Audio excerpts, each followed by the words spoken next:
This is breaking news from Nepal. Nepal has descended into chaos. The streets are burning and anarchy has swept the country. KP Sharma Oli has resigned. His whereabouts remain unknown. Now the army has taken control of the streets. In his address to the nation, Nepal's Army Chief Ashok Raj urged the protesters to remain calm. He called on protesters to solve the issues on the table and asked them to refrain from damaging national property. The army chief said troops will take charge of security from 10 p.m. local time to restore order in that country.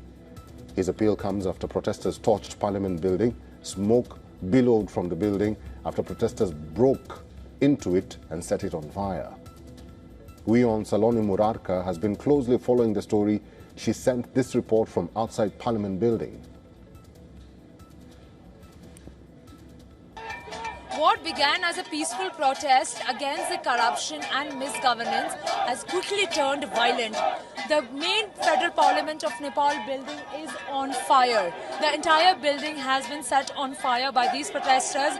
The property has been completely damaged. As you can see, this is the entire building. And these protesters, you can see here, are also celebrating the decision of the Prime Minister, KP Sharma Oli, to resign. He has submitted his papers to the President, resigning from his position, compelling him after he lost his support not only among the public, but also within his own government. The homes of Prime Minister KP Sharma Oli, former Prime Minister Jalnath Kanal, and several senior ministers were set ablaze. Government buildings vandalized, cars overturned, streets turned into battlegrounds. At least 3 police officers have died in the ongoing violence.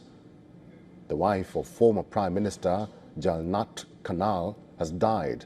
She was present in the house when protesters broke in and set it on fire. She was taken to a nearby hospital and later succumbed to her injuries.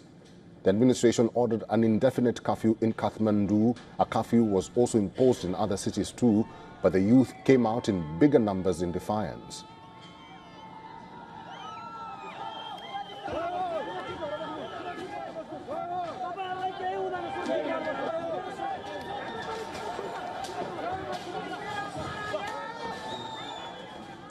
Let's talk to our correspondent Saloni Murarka. She's joining us on the phone from Kathmandu. Saloni Murarka, what's the situation right now after the army chief did give an address to Nepali?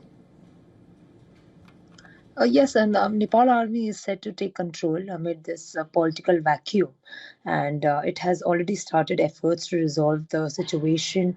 Talks are underway at the army headquarters as we speak between the army chief and the Gen Z representative. In his address as well, he urged the protest leaders to suspend the demonstrations and to resolve the crisis through dialogue.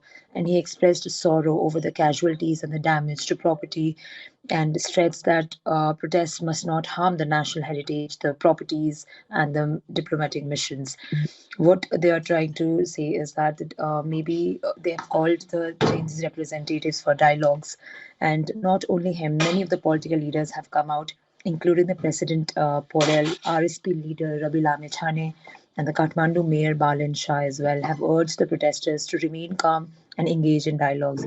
And the Nepal army, they're set to come on the ground and take control of the situation. As just at this moment, the vandalism continues. The department store Bhat Bhatini here in Koteshwar has been set on fire.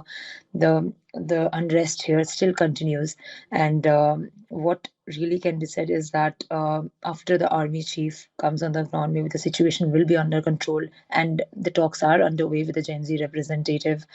The Nepal police as well has requested full cooperation in rescuing and treating the injured, rebuilding the damaged properties, and preventing any more criminal activities, and to also restore peace through citizen police partnership and law enforcement. Now, all that is expected is that tomorrow the situation maybe it will be a little better and calm down by then. All right. That is our correspondent Saloni Murarka. Saloni, stay safe. Thank you.